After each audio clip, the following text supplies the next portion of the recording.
अस्सलामु अलैकुम वरहमतुल्लाहि वबरकात। सलामत रहें। तो दूसरा नुस्खे के साथ मैं हाज़िर खिदमत हुआ हूँ। तिब के हवाले से आपको एक आगाही देता चलूँ, आपको ये आगाह करते चलें कि पहले तो तमाम नुस्खा जात उन बड़े हुक्मा के बाकायदा बड़े एहतियात से लिखे गए हैं और आजमूदा हैं। हम अपने करम फरमाओं से इल्तमास करते हैं तबीयत और मिजाज को समझने के लिए नुस्खा का इस्तेमाल करें या कराएं। देसी नुस्खा का नुकसान तो नहीं है, लेकिन एक चीज़ आपको वाज़े करते चलें कि कुश्ता जात का इस्तेमाल मत करें, क्योंकि उनके साइड इफ़ेक्ट हैं। जैसे कि हम एंटीबायोटिक इंग्लिश में एलोपैथी खाते हैं, तो उसमें भी कोई ना कोई साइड इफ़ेक्ट होता है। कुश्ते में भी इसी किस्म का होता है।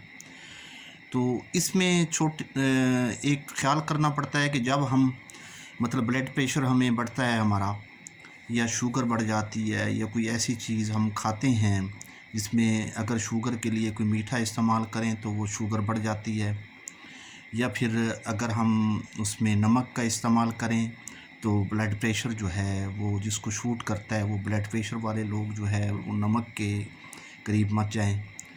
तो उसमें मुख्तलिफ़ जो भी हैं चीज़ें अगर हम नुस्खे में आपको बताते हैं तो वो बाकायदा तौर पे उसका एक रीचेक करना बहुत ज़रूरी है। आपको ब्लड प्रेशर अपना चेक करवाएं बाकायदगी के साथ, शुगर बाकायदगी के साथ चेक किया करें। आप एक रूटीन बना लें, सुबह फ़र्स्ट टाइम, फिर नाश्ते के जैसे आप फास्टिंग करते हैं सुबह नाश्ते से पहले, फिर उसके बाद 2 घंटे बाद, नाश्ता खाने के 2 घंटे बाद आपने फिर दोबारा चेक करनी है। उसके बाद दोपहर का खाना खाने के बाद कम से कम 2 घंटे के बाद फिर आपने शाम को सोते में खाने से पहले शुगर को चेक करना है। उसका एक बाकायदा आपने रिकॉर्ड अपने पास बनाना है। ये शुगर का एक तरीक़ाकार है। शुक्र अल्हम्दुलिल्लाह। हमारी सिर्फ़ दोस्तों को एक मशवरा है, क्योंकि कुतुब के हवाले से, तिब के हवाले से, होम्योपैथिक के हवाले से, एलोपैथी के हवाले से चंद कुतुब जो हैं मैंने जो पढ़ी हैं, और उसमें जो हवाला जात हैं मैं वो उनका बता रहा हूँ, जिन जिन डॉक्टर साहबान ने बाकायदा तौर पे हमें बताया है या लिखा गया है, तो उसके हवाले से मैं आपको बात समझा रहा हूँ कि आप जब भी अगर नमक में कोई ऐसी आप सफ़ूफ वग़ैरह का इस्तेमाल करते हैं तिब के हवाले से, तो उसमें नमक का इस्तेमाल जिसमें कम हो तो आपने वो इस्तेमाल नहीं करना। अगर आपको ब्लड प्रेशर ज़्यादा है, अगर आपको शुगर ज़्यादा है, तो अगर वो मीठा नुस्खा है तो जैसे माजून वग़ैरह हम खाते हैं उसमें जो है मीठे का इस्तेमाल भी होता है, ये ख़मीरे वग़ैरह आ जाते हैं, तो वो जो है शुगर वाले लोग जो है उसको इस्तेमाल ना करें।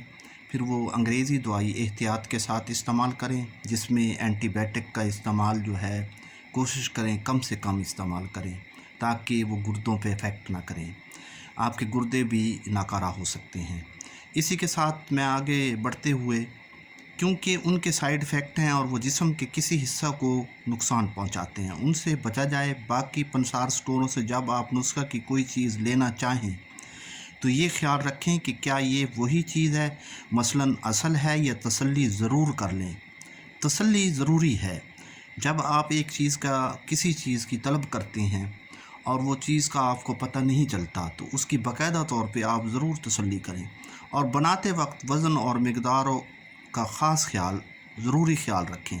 मिक़दार का भी ख्याल रखें, और उसकी जो मिक़दार है जितनी बनती है उसका भी ख्याल रखना है आपने, और ये देखना है कि क्या ये जो है सही है, और मिजाज के हिसाब से नुस्खा का इस्तेमाल कराएं। हुक्मा और आम आदमी आजकल ये चीज़ नहीं देखते कि इसका मिजाज सर्द, गर्म, तर है या कोई और इसको बीमारी है, तजवीज़ कर देते हैं, नुकसान पड़ जाता है। किसी को दिल की, जिगर की, मैदे की, ब्लड प्रेशर, दर्द, जोड़ों के दर्द, असाबी जिस्मानी कमज़ोरी, मैदा, शुगर, हेपाटाइट सी, बी, जो कि ये मूज़ी मर्ज़ लाहक हैं, सोच समझ कर जो है तजवीज़ करें, क्योंकि ये भी खिदमत खल्क़ है बताना हमारे लिए।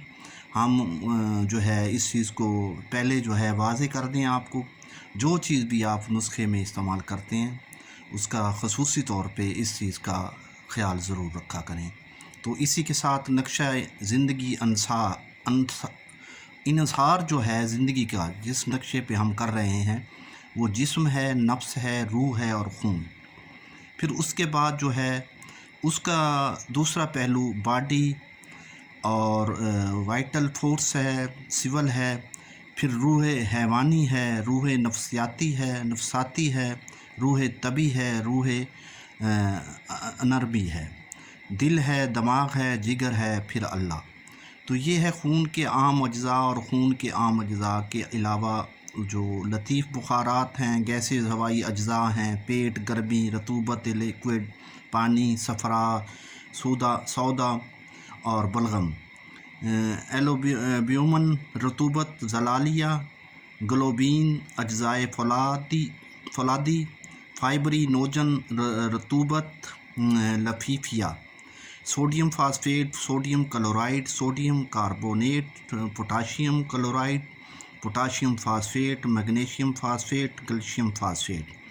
تو یہ ہیں ہمارے نقشہ زندگی کا انحصار، جس سے ہم جو ہے نا اپنے جسم کی جو ہے جس میں ہم چیزیں استعمال کرتے ہیں تو اس کا ایک طریقہ کار ہے، اور باقاعدہ طور پہ اس کو نقشے کی صورت میں بنایا گیا ہے اور اس کو بتایا گیا ہے کہ انسان جو ہے اپنے جسم، نفس، روح، خون کو جو ہے کس طریقے سے اس کا جو ہے ٹیسٹ کروائے اور کون سے فاسفیٹ، کلورائڈ ہیں، جو بھی سالٹ آتے ہیں کسی ٹیبلٹ کے اندر، تو اس کا استعمال جو ہے وہ کس طریقے سے آپ نے کرنا ہے. لہٰذا یہ جو باتیں میں پہلے آپ کو بتا گیا ہوں اس پہ عمل کرنا بہت ضروری ہے. اسی کے ساتھ میں آپ کو نسخہ جو ہے اگلی اس پہ یہ دوبارہ بتاتا ہوں. جو نسخہ ہے یہ شروع صفوف تبخیر و خاص، یہ نظام ہضم کی اصلاح کرنے کے لیے مؤثر دعا ہے. تیزابیت، معدہ اور ہائی بلڈ پریشر کے مریض بلا خطر کھا سکتے ہیں. یہ صفوف معدہ، آنتوں اور جگر کی اصلاح کر کے گیس، تبخیر معدہ، ہاتھ پاؤں کی جلن، السر، معدہ بد ہضمی، متلی، قے، پیٹ درد، گھبراہٹ، بے خوابی اور معدہ اور سینہ کی جلن کے لیے بے حد مفید ہے. اب آپ نے اس کو جو ہے اس کا جو جو چیزیں ہیں وہ آپ نوٹ کر لیں. اجوین دیسی 5 تولہ، پودینہ 5 تولہ، زیرہ سفید 5 تولہ، نمک سامبر 5 تولہ، دانہ الائچی خرد 5 تولہ، صفوف ملٹھی 5 تولہ، بادیان 5 تولہ، نوشادر 5 تولہ، 5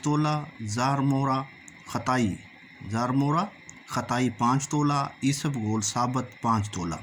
ان تمام ادویات کو ما سوائے ایسب گول کے باریک پیس لیں اور ایسب گول ثابت ڈال لیں. بس یہ دوائی تیار ہے. اس کی خوراک کی مقدار 2 یا 3 ماشا دن میں 3 بار آپ نے اس کو کھانا ہے پانی کے ساتھ. افعال و اثرات غدی اور اعصابی ہیں. تو یہ آج کا یہ صفوف تبخیر کا میں نے آپ کو نسخہ بتا دیا ہے اور یہ آپ نے بنانا ہے انشاءاللہ تعالی. اللہ شفا من جانب اللہ، جو علاج ہے وہ سنت ہے. تو اللہ تعالیٰ مہربانی کرے، نماز کے پابند رہیے گا، اللہ سے لو لگائیے گا. انشاءاللہ تعالیٰ جو حکماں یہ بات نہیں بتاتے تو میں ان سے یہ بھی کہتا چلوں کہ وہ جب کوئی نسخہ بتائیں تو اللہ کی عبادت شامل حال ہونی چاہیے. آپ جو بھی دوائی استعمال کریں، کیونکہ ہمارے جتنے بھی پرانے حکیم ہیں ان کے بارے میں یہ کہا گیا ہے کہ وہ 5 وقت کے نمازی تھے. اب آج کل ویسے بھی ڈاکٹر ہمارے بھی جو MBBS ہیں، ایلوپیتھی سے جن کا تعلق ہے، وہ بھی 5 وقت کے نمازی ہیں، نماز پڑھتے ہیں اور اللہ تعالیٰ کسی نہ کسی کے ہاتھ میں شفا لکھ دیتے ہیں. تو اس وقت جو ہے وہ حکمہ زیادہ تر عبادت اللہ کی طرف راغب رہتے تھے اور اللہ تعالیٰ جو ہے ایک پتے میں بھی شفا کر رکھ دیتے تھے. یہ میرے پروردگار کا ایک خاص کرم ہوتا تھا ان کے اوپر. والسلام.